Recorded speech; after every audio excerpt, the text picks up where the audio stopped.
عيد الأضحى مش مجرد لحمة وخروف، ده يوم بيهز إبليس من جوه. هات مخك وتعال. عيد الأضحى اسمه يوم النحر. النبي صلى الله عليه وسلم قال: أعظم الأيام عند الله يوم النحر ثم يوم القر. طب هو ليه أعظم يوم؟ لأن فيه كل حاجة إبليس بيكرهها، وفيه تقرب لله بشكل عظيم، صلاة وذكر وصدقة ودعاء، وأهم حاجة ذبح القربان لله. بس القصة أعمق من كده بكتير يا صديقي. القصة بدأت لما سيدنا إبراهيم حلم إنه بيذبح سيدنا إسماعيل، ولما جاي ينفذ أمر ربنا بعض الروايات ذكرت إن إبليس ظهر 3 مرات لسيدنا إبراهيم. المرة الأولى حاول يشككه في الرؤية وإن ده مجرد حلم. إبراهيم عليه السلام ساعتها أخذ الحصى وحدف إبليس، وبعدين ظهر له تاني، بس المرة دي حاول يدخل من مدخل تاني، حاول يثير العاطفة الأبوية إن لو قتل ابنه دي حاجة مش منطقية. إبراهيم ساعتها عليه السلام أخذ الحصى وحدف إبليس للمرة التانية، وبعدين إبليس ظهر للمرة التالتة، بس المرة دي دخل من مدخل مختلف وهو التخويف والعواقب. حاول يقول له إن ده ابنك وهتحس بإيه بعد ما انت تذبحه. وبعدين إبراهيم عليه السلام أخذ الحصى وحدف إبليس للمرة التالتة. بس السؤال هنا، ليه إبليس مش عايز سيدنا إبراهيم يذبح سيدنا إسماعيل للدرجة دي؟ لأن إبليس يا صديقي هدفه الأوحد إنه يخلي الإنسان عاصي لأمر الله، وكان ساعتها عاوز يفتن سيدنا إبراهيم ويخليه عاصي. ده كمان بعض الروايات ذكرت إن إبليس ظهر لسيدنا إسماعيل ابن سيدنا إبراهيم، وظهر كمان للسيدة هاجر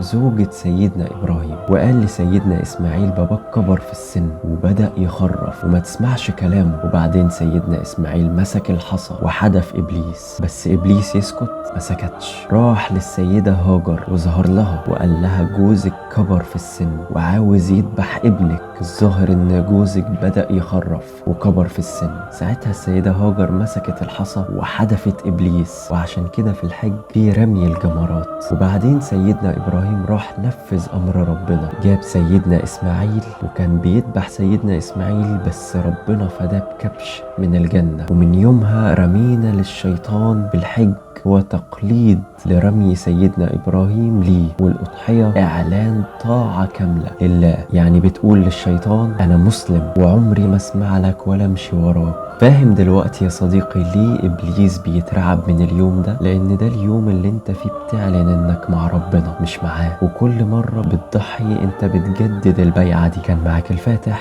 ده طرف الخيط والبقرة كلها هناك.